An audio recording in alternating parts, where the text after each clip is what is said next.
What does it take for a person to float in a body of water?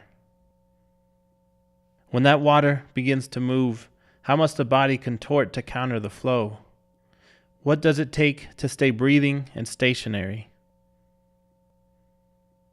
The amount of effort increases exponentially, proportionate to the rise in cubic feet per second, until it hits a peak, followed by a cliff.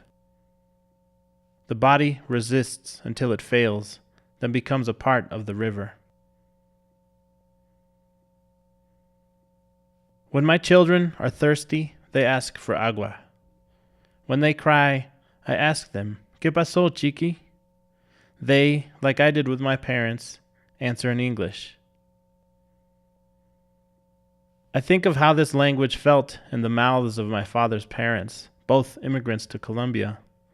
This was not the Arabic Sophie grew up with, or the Bukhari my grandfather heard from his parents.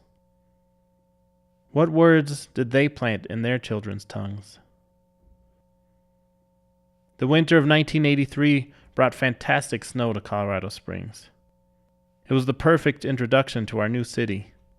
We had enough snow in our front yard that my dad built a bobsled track. A steep start, a jump, then a high wall to turn us onto the street. Kids came from around the neighborhood to try it out. The Colorado sun came out. The slick track soon had grass peeking through the bottom, and the kids stopped coming by. My sister returned home from kindergarten with escalating complaints every day. Trevor said I never shower and that's why my skin is dark. Toby pulled my hair. Jason spit on me. When the flood of tears engulfed our house every afternoon, I began learning how to stay afloat. I had to shed anything that the flow would catch. I had to choose which parts of myself, of Colombia, to discard. The biggest protrusion was Spanish. When I first decided to go by Eduardo, I was militant about the pronunciation. I'd correct strangers on the phone, in stores.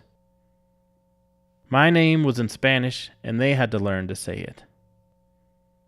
All of our names reflect my country. Simona, named in part for Bolivar, Camilo for the two Torreses, and my grandfather, Eduardo, chose his name when he arrived in Colombia. I had to learn to call myself unequivocally Colombian, Latino, Jewish. And I've learned to call myself Eduardo.